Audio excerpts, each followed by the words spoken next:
नमस्कार, मैं शौर्य आपका स्वागत करता हूं प्रभात खबर की इस खास प्रस्तुति में। दिल्ली में हाल में चुनाव के नतीजे घोषित किए गए। इसमें आम आदमी पार्टी की करारी हार हुई है। इस हार का अंदाजा हम इस तरीके से लगा सकते हैं कि पार्टी के जो संस्थापक थे अरविंद केजरीवाल, वो अपनी सीट भी नहीं बचा पाए। हम यहाँ बात करेंगे अरविंद केजरीवाल की कुंडली के बारे में।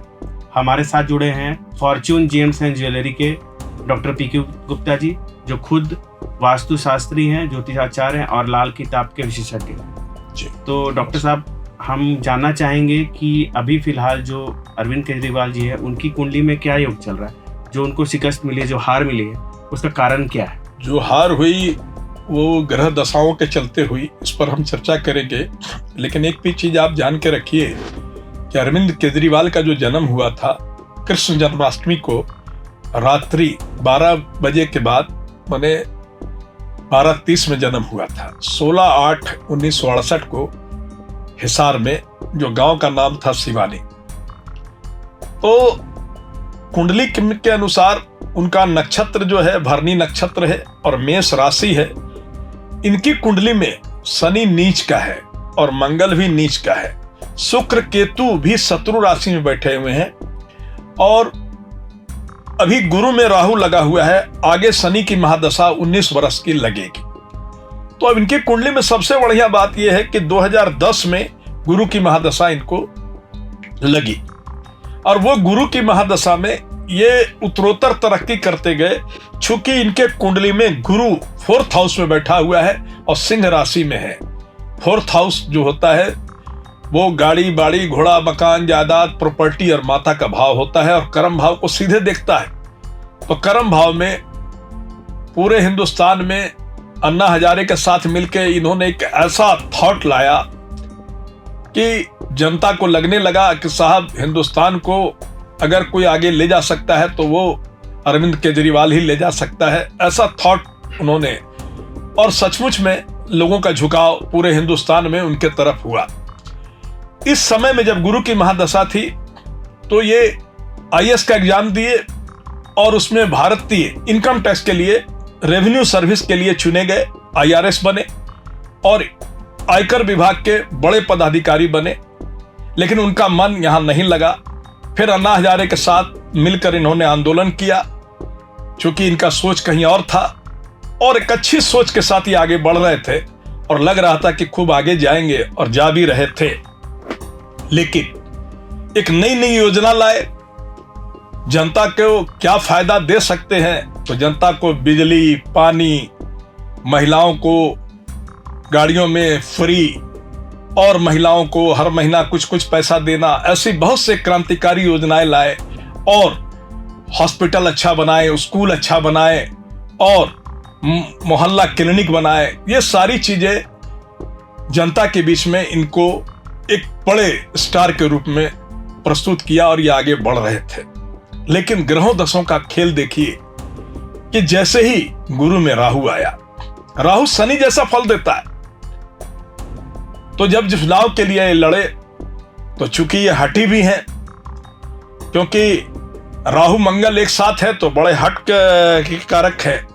सूर्य मंगल एक साथ है तो बड़े हठी हैं, जो ठान लेते हैं वही करते हैं।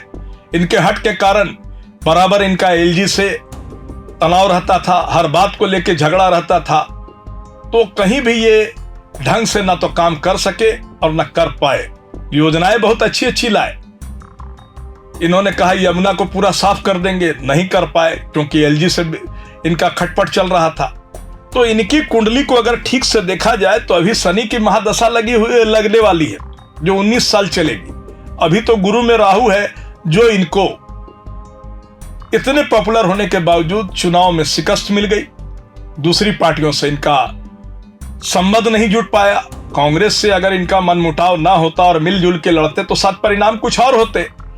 लेकिन सूर्य मंगल एक साथ, सूर्य जो होता है गर्म ग्रह होता है और मंगल भी गर्म ग्रह होता है।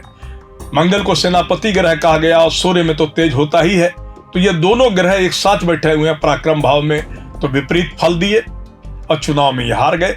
इनकी पार्टी के बड़े बड़े दिग्गज नेता हार गए और इतनी कम मार्जिन से कि इनको जो इलेक्शन में विधायक चुने गए, उससे इनको मुझे नहीं लगता कि सरकार बना पा रहे हैं।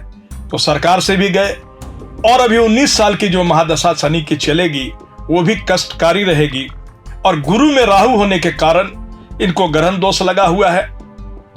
तो मुझे नहीं लगता कि ग्रहण दोष में कोई आदमी आगे बढ़ पाएगा।